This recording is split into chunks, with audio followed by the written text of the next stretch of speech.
नया रास्ता पाठ 26। मीनू के विवाह की तैयारियां शुरू हो गई थी। विवाह के लिए पंडाल की सजावट 10,000 रुपयों में तय कर ली गई थी। जैसे ही उसे पता चला कि 10,000 रुपये केवल पंडाल की सजावट पर खर्च होंगे, चंद घंटों की सजावट के लिए पैसों की बर्बादी उसे यह सब पसंद नहीं था। सायंकाल जब दयाराम जी घर में आए तो उसने सबसे पहले उनसे यही प्रश्न पूछा, पिताजी, कुछ ही घंटों की रौनक के लिए आप 10,000 रुपयों की बर्बादी क्यों कर रहे हैं? उचित यही होगा कि इनमें से 5,000 रुपये आप किसी गरीब बेसहारा को दे दे, जो इन पैसों से अपना कोई काम शुरू करे। गरीब बेसहारा व्यक्ति जिंदगी भर आपको दुआएं देगा।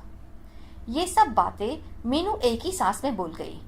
उसकी ये सब बातें सुनकर दयाराम जी कुछ सोच विचार में पड़ गए। कुछ क्षण बाद वे बोले, मीनू बेटी, दुनियादारी के लिए भी बहुत कुछ करना पड़ता है। बिना सजावट के आजकल शादी में रौनक कहाँ आती है? परंतु पिताजी, चंद घंटों के लिए 10,000 की बर्बादी मैं पसंद नहीं करूंगी, मीनू ने स्पष्ट शब्दों में कह दिया। मीनू के विवाह में 10 दिन शेष बचे थे। घर में अनेक प्रकार की तैयारियां चल रही थी। मीनू बाहर चौक में बैठी मशीन से सिलाई कर रही थी। तभी उसे किसी परिचित का नमस्ते दीदी का स्वर सुनाई दिया। जैसे ही उसने अपनी नजर उठाई, वह विस्मित सी देखती रह गई। अरे, यह क्या? ये तो राजू का चचेरा भाई मनोहर है। इसका एक पैर कटा हुआ है, सीधे हाथ की 2 अंगुलियां भी गायब है। ये क्या हो गया इसे? मीनू उसकी यह हालत को देखकर परेशान सी हो गई थी। तब तक मनोहर उसके समीप आ गया था। मीनू ने मनोहर को बैठने के लिए कहा। उसने अपनी बैसाखी दीवार के सहारे एक कोने में खड़ी कर दी और स्वयं पास में पड़े एक पलंग पर बैठ गया। मीनू ने उससे पूछा, मनोहर, ठीक तो हो ना? क्या ठीक दीदी, आप तो देख ही रही हो, उसने उदास स्वर में उत्तर दिया। ये सब क्या हो गया? मीनू ने मनोहर की पीड़ा समझते हुए पूछा। ये सब समय का फेर है दीदी, मेरे भाग्य में यही सब लिखा था। मुझे एक फैक्ट्री में नौकरी मिल गई थी। मैं अपने को बहुत खुशनसीब समझ रहा था कि मुझे इतनी छोटी उम्र में ही नौकरी मिल गई, परंतु ईश्वर को यह सब मंजूर नहीं था। एक दिन काम करते करते मेरा पैर मशीन में आ गया, साथ ही सीधे हाथ की 2 अंगुलियां भी कट गई। यह तो बहुत बुरा हुआ। मीनू भी उसकी बातें सुनकर उदास हो गई। दूसरे ही क्षण मनोहर के चेहरे पर प्रसन्नता की लहर दौड़ गई। वह मुस्कुराते हुए बोला, दीदी, मैंने सोचा आजकल शादी का काम होगा, मैं भी कुछ काम कराऊंगा। तुम क्या काम कर सकते हो मनोहर? उसी पल मीनू को लगा कि उसे ऐसा नहीं कहना चाहिए था, इसलिए उसने बात को संभालते हुए कहा, आजकल तुम क्या कर रहे हो?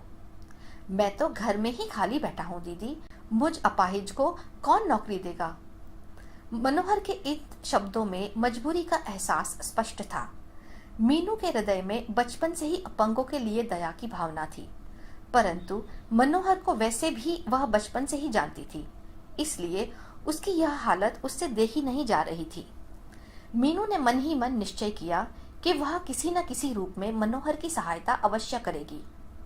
विवाह के फालतू खर्च में से कुछ रुपये बचाकर अपाहिज मनोहर की सहायता करने का उसने संकल्प कर लिया। रात में बिस्तर पर पड़े पड़े मीनू यही सोचती रही कि न जाने हमारे देश में ऐसे कितने अपंग लोग हैं। यदि प्रत्येक संपन्न व्यक्ति अपनी जिंदगी में किसी एक व्यक्ति की सहायता कर उसे छोटा सा काम करा दे, तो हमारे देश में इन अपंगों की बेरोजगारी की समस्या दूर हो जाएगी। परंतु ऐसे कितने लोग हैं जो किसी गरीब की मदद करते हैं? पैसे वाले लोग हैं जो किसी गरीब की मदद करते हैं। पैसे वाले लोग अपने नाम के लिए बहुत कुछ लुटा देते हैं, परंतु ऐसे लोगों की मदद कौन करता है? पलंग पर पड़ी पड़ी मीनू यही सोचती रही कि मनोहर की किस रूप में सहायता की जाए। यदि उसे रुपये दे दिए जाए तो कहीं वह वैसे ही उन रुपयों को खर्च न कर दे, और यदि उसे कोई काम भी कराया जाए तो कौन सा? वह अपाहिज हर कार्य को तो कर नहीं सकता। सोचते सोचते मीनू के मस्तिष्क में यह विचार आया कि मनोहर के लिए पान की दुकान कराना ही उचित होगा। एक पैर न होने के कारण वह चल फिर तो सकता नहीं, फिर सीधे हाथ की 2 अंगुलियां नहीं है तो क्या हुआ, बाकी 3 अंगुलियों के सहारे वह पान तो लगा ही सकता है और 5,000 रुपयों में पान की दुकान आसानी से खोली जा सकती है। प्रातः होते ही मीनू ने अपना सुझाव अपने माता पिता को सुनाया। उन दोनों को भी मीनू का सुझाव उचित लगा। उन्हें अपनी बेटी पर गर्व था। इतनी स्वाभिमानी व उदार चरित्र की बेटी पाकर वे अपने को धन्य महसूस कर रहे थे। मनोहर को मीनू के घर के सामने ही पान की दुकान खुलवा दी गई। मीनू के इस दया भावना ने मनोहर की जिंदगी सुधार दी। शेष 6 दिन भी यूं ही व्यतीत हो गए और मीनू के विवाह का दिन भी आ ही गया। विवाह न करने के कारण समाज के अपशब्द सुनने वाली मीनू आज दुल्हन के रूप में कितनी सुंदर लग रही थी। मीनू दुल्हन बनी, उसकी डोली सजी और अपने पिया संग ससुराल को चल दी। मीनू को पा लेने पर अमित भी अब अपने आप को भाग्यशाली अनुभव कर रहा था।